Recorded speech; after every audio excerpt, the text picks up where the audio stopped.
Good evening. Thanks for joining us. I'm Callista Solon, and you're watching NLC Trans. Tonight I'm here with my dear friend and co-host, Tara Alexander. We have a very special guest, Sandy Brandimour from the Alliance for Living. And before we get started, we're going to, we're not going to drill you with questions, but we're going to talk to you. Before we get started, I just wanted to say that if there's any confusion out there, we are, in fact, being simulcast on both 24 and 25 tonight because apparently there's some problem for some folks up north getting channel 25. So we're actually on 24 and 25 tonight. And for those of you, if you're watching on 24, we are a live show, so you can call in. But anyway, Sandy, you are with the Alliance for Living. And you are a return guest. We've had you on multiple times before and hope to have you on frequently. Maybe you could tell our audience, of course, everybody in this area knows about the Alliance for Living, but MetroCast covers quite a large area. Maybe you could tell our audience about the Alliance for Living and what you do there. I wish everybody did know about Alliance for Living. I mean, there are many occasions in which I'll say, oh, you know, Alliance, where do you work? Alliance for Living. Well, what does the Alliance do? What does it advocate for? And I'll go, well, we've actually been around since 1986. We were helping our people endure, and CCAP, Southeastern Connecticut AIDS Project. And in 1998, those two organizations merged. You know, I mean, you're looking for efficiencies at all times. Sure. You know, so, you know, the mission truly is not changed. It is not grassroots any longer, although I don't think any nonprofit ever leaves the grassroots nature behind. But we serve individuals who are infected and affected with HIV or AIDS. And unfortunately, we are growing, which is a pretty sad situation. Yeah, that is unfortunate. We don't want to see the numbers go up. No, but you know, I think the last time I was here, we maybe had 240 members that we served, and that doesn't include, you know, their families. Right. And now we have probably close to 270. And every day I'll hear a case manager say to me, oh, an intake. Well, you know, that's the medical term for, you know, we're having another person come in. Yeah. And we're seeing very young. We don't have anyone under 18 that we're serving, you know, on a daily basis, but 18 to well into their 70s now. There's a surge in the over 50 because so many people feel that being over 50, you know who your partners are, you knew who maybe their spouses were, and it's not that you're complacent about STDs, you just feel that your demographics take you out of the danger zone. Sure. And then you have your very young, very, very young teens who are becoming infected. And because you can be asymptomatic with this disease 8 to 10 years, wow. I know, you can be, unfortunately, sexually active at 10, 12, 13 and not know you have the disease.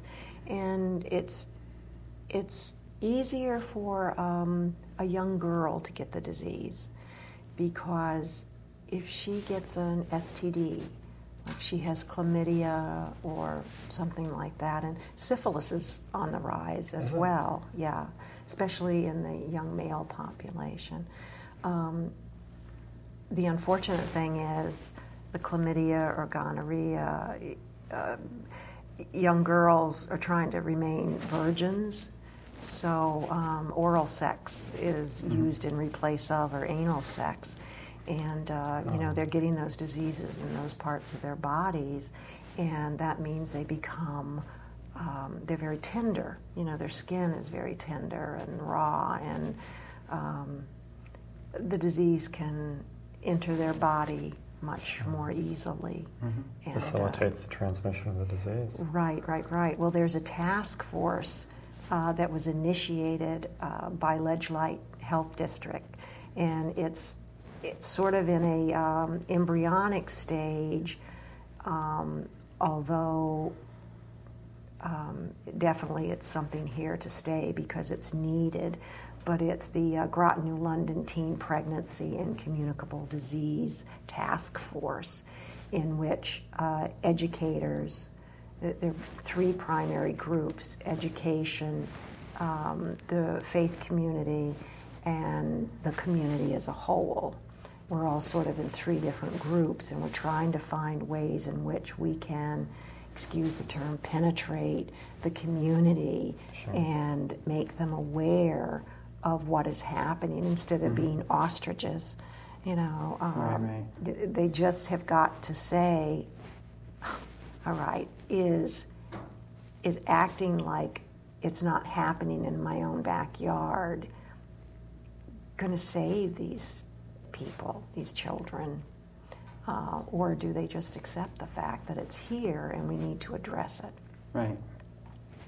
You know, in the school systems, it's really contingent upon the Board of Education and the administration's decision to allow a more in-depth sex education, health education. Right. I mean, it is a health issue, so let's look at it as a health issue and talk about ways of not getting STDs, you know, and it's so simple to talk about self-respect for yourself and self-respect for others, you know, wanting to protect one another from getting those types of diseases, you know, so we just have to break through, you know, the school systems, the faith communities, and just the general public's perception that only certain people get those types of diseases. Well, and it's certainly not contradictory to say that even if you're going to practice abstinence, that you shouldn't be able to learn about health class. Yeah. You know, it's still education, even if it's not something that's going to personally affect you. Well, it is state mandated that the topic is discussed, but in such a cursory way, and parents can have their children opt out of that conversation. We have a program called Positively Speaking, which has been around since 1991, in which we have Connecticut AIDS certified educators that talk about STDs and talk about HIV and AIDS. And they don't talk just about the diseases and how you get the diseases, but they try to build self-respect, and they try to tell people, okay, there's peer pressure out there, but these are the consequences of not sharing this information with friends and not giving yourself permission to say no is very dangerous.